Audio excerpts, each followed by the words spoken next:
दोस्तों आज बात करते हैं एक नई कहानी को लेकर। एक पिता अपनी बेटी के लिए जब घर भर देखने जाता है, बड़े अचार विचार देख कर जाता है। जब रास्ते से निकलता है तो कोई छींक दे तो वापस अपने घर आ जाता है कि आज दिन सही नहीं रहा। कोई अशुभ कार्य को देख ले तो बोल देता है कि आज का दिन सही नहीं रहा। आओ जानते हैं ऐसी एक कहानी। हमारे चैनल सत्य और धार्मिक पर नए हैं तो सब्सक्राइब कर लें, बेल आइकन को ऑल पर सेलेक्ट कर लें। इस कहानी को एक लाइक कर और ज़्यादा से ज़्यादा शेयर करें। चलो कहानी को शुरू करते हैं। एक पिता और बिचौलिया दोनों ही शादी के लिए घर देखने गए। पिता अपनी बेटी के लिए चाहता था कि अच्छा घर मिले।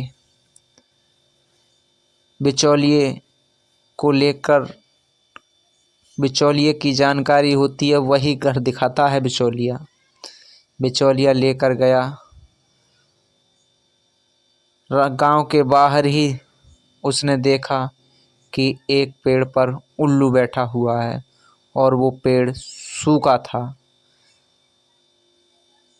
जैसे ही उस बेटी के बाप ने देखा, उसने कहा इस गांव का तो सत्यानाश होना है, क्योंकि इस गांव के बाहर ही उल्लू बैठा है और बोल बोल कर पूरा गांव का ठेरा करके छोड़ेगा।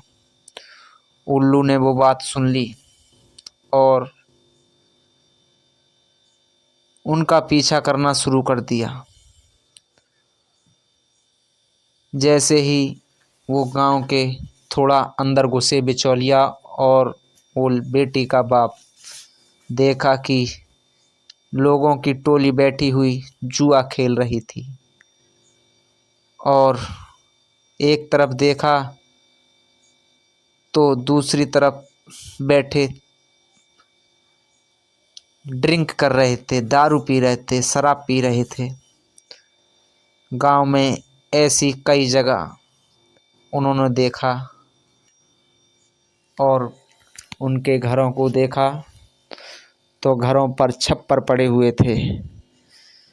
गांव में कोई विकास नाम की चीज़ नहीं थी, कोई उन्नति नहीं थी। बिचौलिए ने जो घर दिखाया था वो लड़का पहले से ही पिया हुआ था।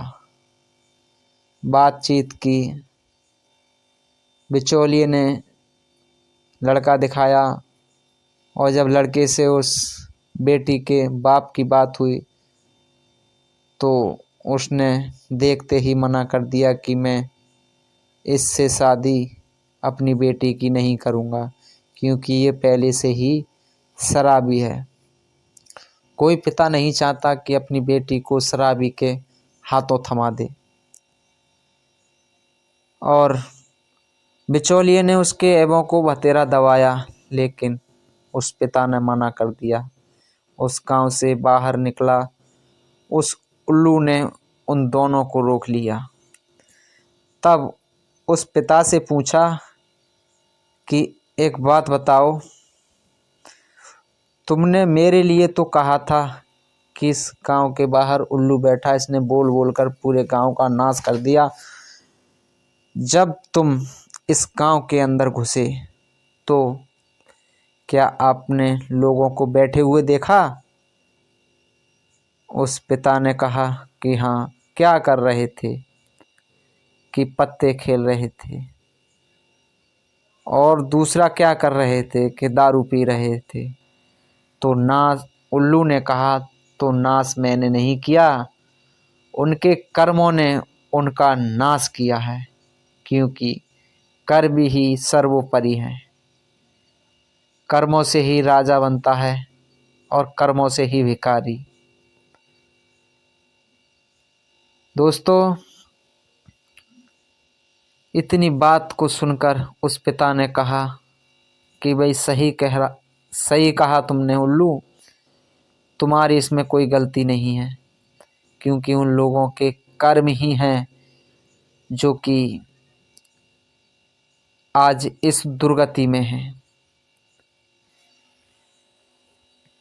उल्लू ने कहा कि मैं तो इस पेड़ पर बैठकर अपना समय काटता हूँ, क्योंकि नीचे ज़मीन पर बैठूँ तो मुझे जानवर खा जाएंगे। इसीलिए मैं इस पेड़ पर बैठता हूँ, अपना समय काटता हूँ।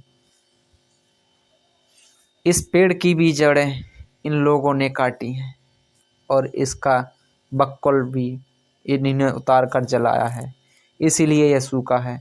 इसमें मेरी कोई गलती नहीं है। लोगों के कर्म ही होते हैं जो उन्हें दुर्गति की ओर ले जाते हैं।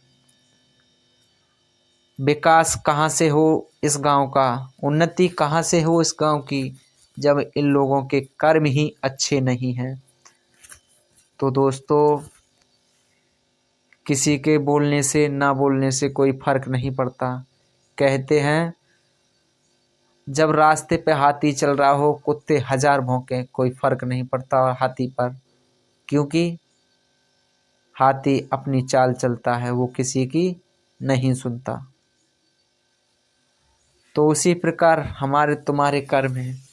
अगर हम तुम अच्छे कर्म करते हैं, हमें कोई लाख बुरा काम बताए, लेकिन हम जब नहीं करेंगे तो नहीं करेंगे। अच्छे कर्मों के लिए कोई कहता है तो हमें करनी चाहिए, क्योंकि अच्छे कर्मों से ही हमारा गुजारा और सहारा मिलता है। तो दोस्तों, यह थी आज की कहानी। इस कहानी से आपने क्या सीखा हमें कमेंट कर अवश्य बताएं और हमारे चैनल को सब्सक्राइब अवश्य कर लें। Bell icon